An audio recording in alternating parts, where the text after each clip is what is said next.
I'm pretty sure I have destroyed the so-called top 6 of the Premier League. All of the club's staffs and players have been removed, and the results are immediately hilarious. Former Gillingham manager Steve Evans turned down Manchester City, Liverpool, Chelsea, and Manchester United to become Tottenham Hotspur manager. The fired manager Jim Bentley took over at Chelsea, Sutton United manager became Manchester United manager, and the Hornchurch manager became Manchester City manager. Steve King moved from Dartmouth to Liverpool manager, but Arsenal hired Ronald Koeman, which is a slightly different type of appointment there. Once the transfer window ended, things were even funnier, as David Turnbull was the league's biggest signing for Manchester United for 18.5 million. And as you go down the list, there is very little players move into the top 6, and none of them are of any real quality.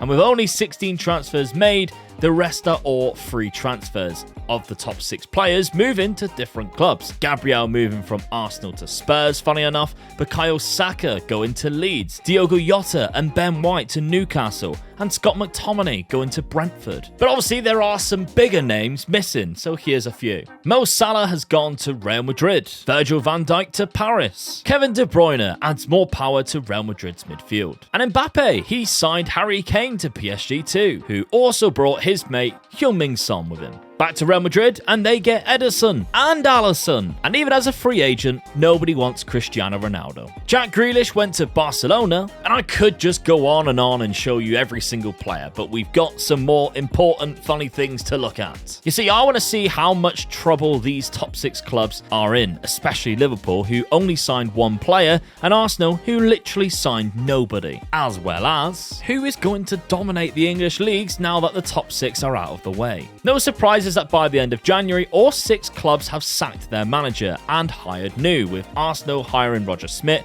and Tottenham hiring ex-Gooner gaffer Unai Emery. And once again in January, there's like 2 transfers that the top 6 made, and it's nothing special whatsoever. No shock that they are the bottom 6 clubs in the league, and the only wins were against each other. Now, I realise I haven't actually told you what I did to damage the clubs. I basically went in the pre-game editor and just removed all personnel, and I started simulating, and as soon as I seen the managers, I knew we had a great video. But the budgets were never adjusted, so they just didn't have a clue what they were doing. There's no staff members to hire anybody. There's just chaos. End of the season then, and Aston Villa win the league, but at the bottom, it's curtains for Tottenham, Liverpool, and Arsenal, who only won 1 game as well. City, United, and Chelsea are surviving. For now, at least. Championship side, Blackburn Rovers actually won the FA Cup, by the way. And Cristiano Ronaldo finally found a club moving to Ajax, who are probably getting revenge for Man United stealing all their players and their manager this season in real life. Speaking of managers, by the way, Thomas Tuchel is the only manager out of the 6 that was removed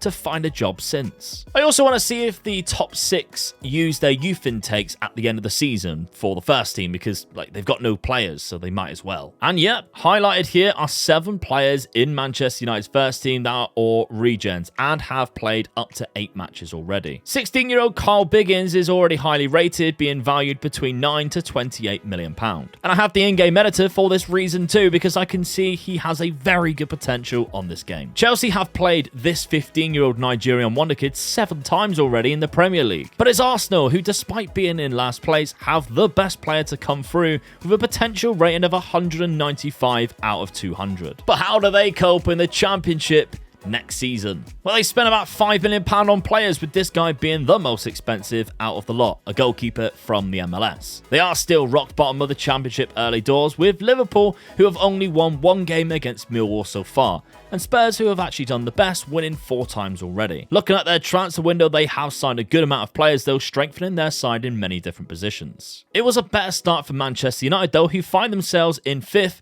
winning 4 games so far. Chelsea and City not starting too well. United have brought in players, but nowhere near the tally of what they usually spend. A couple of Newcastle players and a few from the Championship sides and clubs like Watford. City spent a lot more, with the most on Joelinton from Newcastle for £10 million.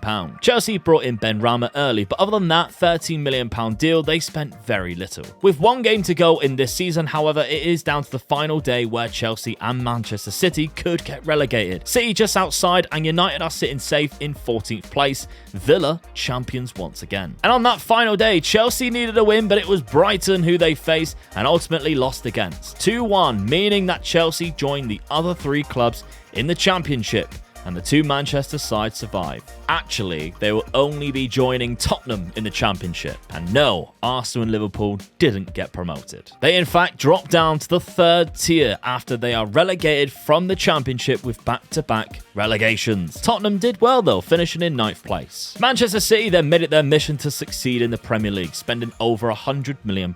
And you can't argue that it didn't pay off, as they actually finished in 6th place and qualified for Europa League. Manchester United were safe just about again, finishing in 14th position, although they actually spent £165 million, including £57 million for Dejan Kulusevski from Juve. Chelsea are bouncing back to the Premier League though, automatic promotion, while Tottenham were knocked out in the playoffs. Arsenal win League One outright by 10 points, but Liverpool stay in League One after also losing out in the playoffs. So we skip forward 2 more years now to 5 seasons into the future from the beginning of this experiment, and only Manchester United, Tottenham and City remain in the Premier League, which was won by West Ham after Leicester the season before. Thomas Tuchel was actually the man in charge at the Etihad, with a team starting to look worthy enough to challenge for trophies again, with Benjamin Sesko leading the line, Gravenberch in midfield, and Theo Hernandez at left-back being the standout players. Also fielding 19-year-old Santala, a Finnish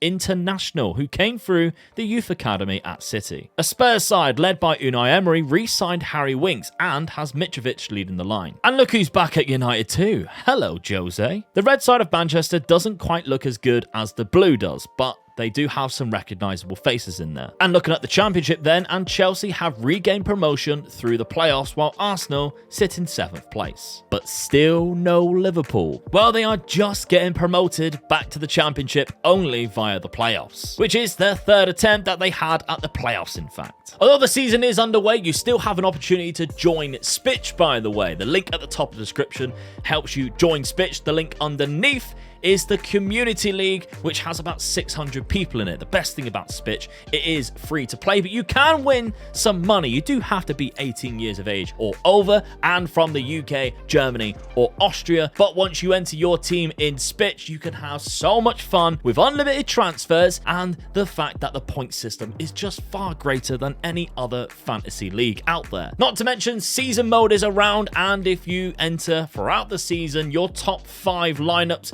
will be put in against everybody else, and you could win a prize of up to £50,000. That is a £5 version, but if you do enter for free, there is a lower version too. Thank you to everybody who's been joining SPITCH, and let's get back to the video. Klopp, by the way, is now at Leicester. Pep Guardiola is at Aston Villa after a stint as the Spain manager. The year is 2028, 7 seasons later, and Manchester City are the first team to recover back to win the Premier League title. Benjamin Sesko is the top scorer on 26 goals. Spurs are in 8th place, United in 10th, and Liverpool once again relegated. But look at the bottom there. United have also been deducted 5 points for financial fair play. I don't really know how, because they haven't really spent anything in 2 seasons. Ironically, the manager who City won the league with is Erik ten Hag. And Chelsea and Arsenal will welcome Liverpool back down to the Championship. Looking at what Manchester City have spent recently and the type of players that they have spent it on, really is no surprise that they've been able to bounce back within 6 to 7 seasons. They've brought in quality players for around £50 million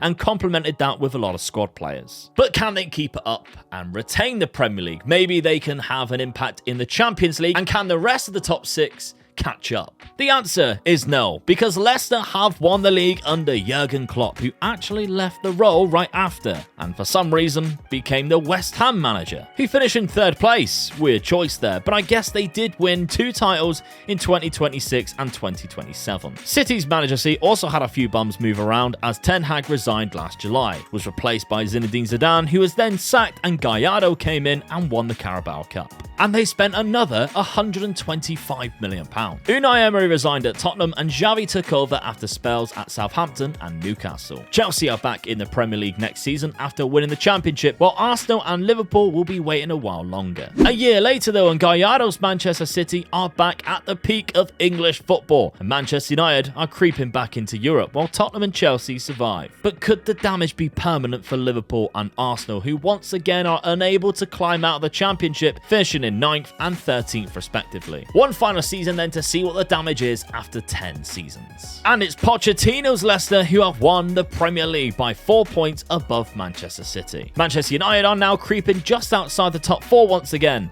and Tottenham have poked their head back into the EC2. But it's sayonara for Chelsea, who are relegated down to the Championship. And it's despair once again for Liverpool and Arsenal, who have never recovered from their lost personnel, with Arsenal only avoiding relegation to the 3rd tier on goal difference. And Liverpool are still hiring managers from the lower leagues, with Paul Hurst being the man in charge for now. Although one thing I did miss was that Steven Gerrard was at the club as manager, but he only lasted 304 days before being sacked. I do many other experiments on this channel, so make sure you are subscribed, and why don't you check out this video where I try and beat Lionel Messi's 2012 goal record. It's quite an outstanding one.